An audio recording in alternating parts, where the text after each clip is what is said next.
बात है 1998 में राजस्थान के जोधपुर में हम साथ साथ हैं फिल्म की शूटिंग चल रही थी। 1 और 2 अक्टूबर की रात को इस घने जंगल में अचानक एक बिना छत वाली जीप रुकती है। इसमें हम साथ साथ हैं मूवी के एक्टर्स मौजूद हैं। ड्राइवर सीट पर सलमान खान, साइड में सैफ अली खान, पीछे वाली सीट पे तीनों एक्ट्रेसेस तब्बू, सोनाली बेंद्रे और नीलम कोठारी। कथित आरोप है कि सलमान खान ने जोधपुर के कंकाणी गाँव के इस जंगल में 2 ब्लैक बक्स यानी कि काले हिरणों का शिकार किया और इसका परिणाम ये हुआ कि जीवन का टारगेट क्या है तुम्हारे?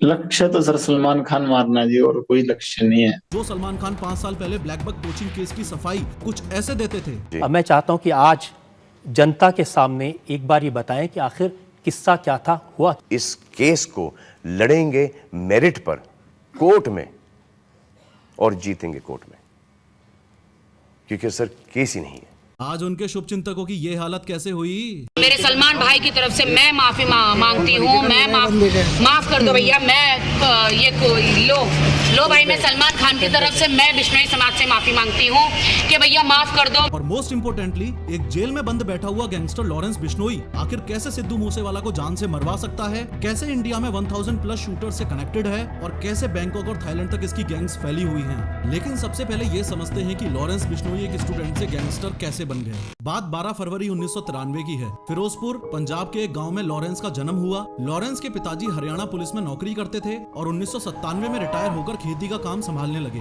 1 साल बाद अक्टूबर 1998 में अब लॉरेंस 5.5 साल का हो गया है और ऑब्वियसली उसे कोई अंदाजा भी नहीं है कि एलिजिडली जोधपुर में इस दौरान सलमान खान 2 ब्लैक बक्स का शिकार कर रहा है और 25 साल बाद इसी बॉलीवुड के भाईजान को मारना उसकी जिंदगी का इकलौता मकसद रह जाएगा। खैर 12th पास करके 2010 में Lawrence Bishnoi DAV college Chandigarh में लॉ में ग्रेजुएशन करने के लिए चला गया। रिपोर्ट्स ये भी कहती हैं कि 10वीं में लॉरेंस बिश्नोई एक लड़की को काफी पसंद करता था और 12th पास करते करते ये एक रिलेशनशिप में आ चुके थे। डीएवी कॉलेज चंडीगढ़ में लॉरेंस बिश्नोई ने अकेले नहीं बल्कि अपनी गर्लफ्रेंड के साथ ही एडमिशन लिया था आगे की पढ़ाई के लिए। कॉलेज में काफी पॉपुलर होने की वजह से लॉरेंस ने स्टूडेंट सिलेक्शन में खड़ा होने का डिसीजन लिया और अपनी party student organisation of Punjab university यानी सोपू बनाई। इलेक्शन के दौरान लॉरेंस की मुलाकात हुई गोल्डी ब्रार से।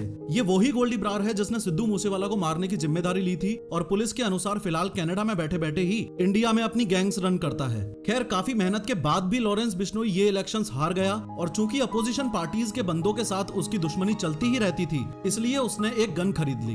लॉरेंस बिश्नोई की दुश्मनी कॉलेज में बढ़ती गई और जनवरी 2011 में धीरे धीरे इस दुश्मनी ने शूट आउट और गैंगवार का रूप ले लिया। इस शूट आउट की वजह से उस पर एफआईआर हुई, लेकिन इस बात पे ध्यान दो कि रिपोर्ट्स ये भी हैं कि लॉरेंस बिश्नोई ने एक पक्के अपराधी का रूप तब लिया जब इसकी गर्लफ्रेंड को अपोजिशन पार्टी वालों ने जिंदा जला दिया। बस अब क्या था, लॉरेंस बिश्नोई की एंट्री दहशत की दुनिया में हो चुकी थी। बदला लेने के लिए उसने अपने कनेक्शंस बढ़ाने शुरू कर दिए। जाने माने क्रिमिनल्स जैसे जग्गू भगवानपुरी और रॉकी फैजिल्का के साथ उसने हाथ मिला लिया। वो कांड करता, पकड़ा जाता, जेल जाता और कनेक्शंस की मदद से छूट जाता। ये होता रहा, लेकिन एक दिन राजस्थान पुलिस के साथ शूट आउट में उसे धर दबोचा गया और जयपुर में स्थित जवाहर सर्किल पुलिस थाने में बंद कर दिया गया। तब से लेके आज तक लॉरेंस बिश्नोई का अलग अलग जेलों में ट्रांसफर किया जाता रहा है, लेकिन है वो पुलिस की गिरफ्त में ही। अब इससे पहले आगे बढ़ के हम ये समझें कि लॉरेंस बिश्नोई जेल में बैठे बैठे सलमान खान को मारने की प्लानिंग कैसे कर रहा है। ज्यादा जरूरी ये समझना है कि सलमान खान की जान लेने के लिए वो इतना कमिटेड क्यों है। देखो लॉरेंस बिश्नोई, इसके सरनेम पे फोकस करो। बिश्नोई, 20 9। जी हाँ, ये बिश्नोई कम्युनिटी 20 और 9 यानी 29 नियम को फॉलो करती है। मान्यता यही है कि असली बिश्नोई वो ही है जो इन 29 रूल्स को फॉलो करता हो। इन 29 रूल्स में से कुछ रूल्स ये भी हैं कि दारू नहीं पीनी है, अमावस्या को व्रत रखना है, नीले कलर के कपड़े नहीं पहनने हैं, सुबह सूर्योदय होते ही नहाना है एंड मोस्ट इम्पोर्टेंटली जानवरों और पर्यावरण को सुरक्षित रखना है। इस 5वें पॉइंट की इंपोर्टेंस आप इस इमेज की मदद से भी समझो। एक बिश्नोई महिला एक हिरण को स्तनपान करवा रही है। ये ब्लैक बक्स आपके और मेरे लिए एनिमल्स हो सकते हैं, लेकिन बिश्नोई समाज के लिए पालतू और पूज्यनीय हैं। लोग इस बात के लिए बिश्नोइयों को प्रेज भी करते हैं। जब दुनिया को ग्लोबल वार्मिंग का ग मालूम नहीं था, सदियों से ये मेरा वैष्णव समाज के लोगों ने पर्यावरण की रक्षा के लिए बलिदान दिए।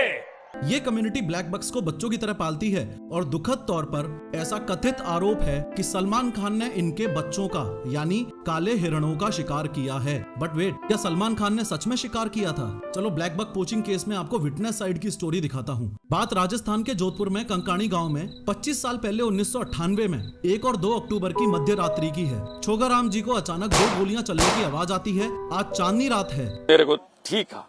आपने सबको कोर्ट में पहचाना? लाइट में देखा था आपने? हाँ, लाइट में देखा। तो ये लाइट आज चांदनी रात थी।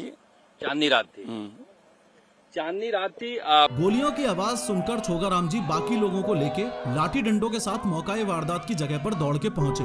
वहां पहुंचते ही उन्हें जिप्सी दिखाई दी जिसमें 7 लोग बैठे हुए थे। मौके पे पहुंचते ही जैसे ही गांव वालों को वहां मरे हुए हिरण दिखाई दिए तो उन्हें इस बात का अंदाजा हो चुका था कि इन जिप्सी वालों ने इनका शिकार किया है। गुस्से में आके गाँव वालों ने लाठी डंडे बरसाने शुरू किए तो जिप्सी में बैठी लेडीज चिल्लाने लगी और ड्राइवर ने चिल्ला के उनको चुप करवाया। कुछ एलिजेड रिपोर्ट्स इतनी प्रिसाइज भी हैं कि तब्बू चिल्ला रही थी और सलमान खान उनको चुप रहने के लिए बोल रहे थे। इतनी पूरी हलचल में गांव वालों ने जिप्सी का नंबर नोट कर लिया और ये बहुत बड़ी दिक्कत बनी सलमान खान के लिए। अब जिप्सी का नंबर पुलिस थाने में दिया गया तो पता चला कि जिप्सी किसी यादव साहब के नाम पे है। यादव साहब से पूछताछ करने पर पता चला कि उन्होंने अपनी जिप्सी किराए पे दे रखी है किसी फिल्म यूनिट को। उन्होंने डिटेल में बताया कि जोधपुर के किसी पैलेस में एक फिल्म की शूटिंग चलते कुछ एक्टर्स रुके हुए हैं। उस फिल्म की टीम को ये जिप्सी किराए पे दी गई थी। पुलिस को अंदाजा लग चुका था कि शूटिंग तो फिलहाल हम साथ साथ हैं मूवी की चल रही है। फर्दर इंक्वायरी से पता चला कि जिप्सी की जिम्मेदारी हरीश दुलानी नामक व्यक्ति को दे रखी थी जो कि उसका ड्राइवर था। इस हरीश दुलानी को अच्छे से देख लो, ये इस कहानी का मोस्ट इम्पोर्टेंट कैरेक्टर है। इसने ही सबकी धोती खोली थी। सारे राज कोर्ट के सामने इसने ही बताए थे। इसने ये भी बताया था कि सिर्फ 1 और 2 अक्टूबर को ही नहीं, उससे पहले सितंबर 1998 के लास्ट वीक में भी सलमान खान ने 2 बार हिरणों का शिकार किया था। दुख की बात तो ये है कि फिलहाल इसकी हालत ये है। क्या आपने देखा था? क्या आपको लगा कि सलमान ने शिकार किया था? आपने क्या वो बोला था अपने कोर्ट में? नहीं, मैंने देखो जो बोलना था मैंने कोर्ट में बोल दिया। मैं इस बारे में अब मैं टिप्पणी करने में मेरी हिम्मत नहीं है। क्यों नहीं है?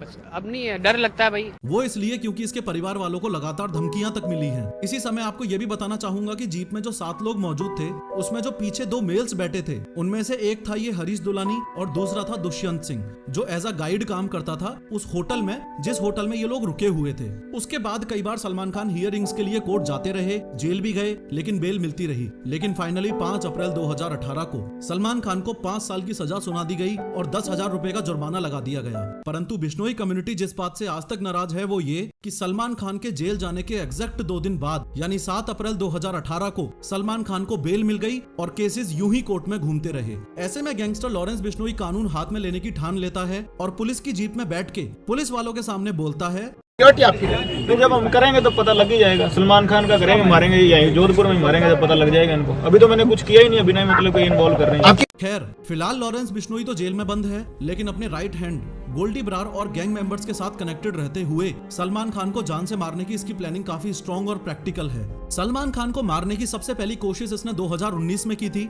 जब गैंगस्टर संपत नेहरा को इसने मुंबई भेजा था। संपत नेहरा को जब पुलिस ने पकड़ा तो पता चला कि उसने काफी टाइम तक गैलेक्सी अपार्टमेंट की रेकी की लेकिन हथियार की रेंज कम होने की वजह से प्लान कैंसिल करना पड़ा। सलमान खान को मारने की दूसरी कोशिश इसने 2022 में की थी जब कनाडा में बैठे गोल्डी ब्रार ने एक शूटर को मुंबई भिजवाया और हमले की साजिश करने के लिए मुंबई में उसे एक कमरा दिलवाया। सलमान खान के फार्म हाउस की रेकी की गई। फार्म हाउस के गार्ड से शूटर ने दोस्ती तक भी कर ली थी, हर मूवमेंट पर नजर थी, लेकिन सलमान खान के साथ हैवी सिक्योरिटी होने की वजह से प्लान कैंसिल करना पड़ा। इसके अलावा सलमान खान के पिताजी सलीम खान जिस पार्क में वॉक के लिए जाते थे उस पार्क की बेंच पर उन्हें धमकी भरी चिट्ठी भी मिली थी। चिट्ठी में साफ साफ लिखा था कि तेरा सिद्धू मूसेवाला जैसा हाल कर देंगे। और सबसे लेटेस्ट यानी 22 मार्च 2023 को सलमान खान को ईमेल के जरिए धमकी मिली है जो कि रोहित गर्ग नामक व्यक्ति ने भेजी है और गोल्डी ब्रार ने भिजवाई है। अगेन वही सेम बात लिखी है कि या तो माफी मांग ले या जान जाएगी। ये माफी मांगने वाला मसला ये है कि लॉरेंस बिश्नोई कहता है कि मैं सलमान खान की जान नहीं लूंगा, माफ कर दूंगा और यहाँ तक कि उसके पैर भी पकड़ लूंगा अगर सिर्फ और सिर्फ हम बिश्नोइयों के मुक्तिधाम मुकाम मंदिर में जाके वो माफी मांग ले। तो कैसे आप माफी चाहते हैं? सर हमारे बिश्नोइयों का मंदिर है मुकाम, मुक्तिधाम मुकाम एक मंदिर है हमारे बिश्नोइयों का।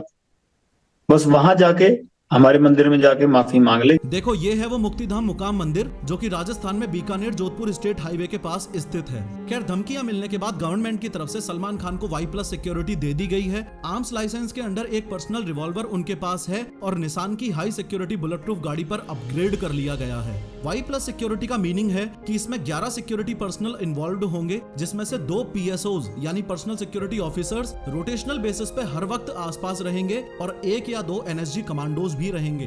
कहानी का तात्पर्य ये है कि सलमान खान माफी मांगने के लिए रेडी है नहीं और लॉरेंस बिश्नोई गैंगस्टर है तो उससे पीछे हटने की उम्मीद कर भी नहीं सकते। एलिजिडली जहां पे सलमान खान ने ब्लैक बक्स को मारा था वहां बिश्नोई समाज ने ऐसा स्मारक बनवा दिया है। और लॉरेंस बिश्नोई के व्यक्तित्व का दूसरा पहलू ये भी है कि कथित तौर पर वो एक देश प्रेमी है। जब छोटा था तो गांव में बच्चों को नशा करने से रोकता था। गांव के बच्चे को नशा करने के लिए वो बहुत रोकता था, कोई गलत काम करने के लिए रोकता था। एक उसका बोलने का ढंग बहुत अच्छा था। शहीद भगत सिंह को अपना रोल मॉडल मानता है और कहता है कि अगर जेल से छूट गया तो गायों की सेवा करेगा।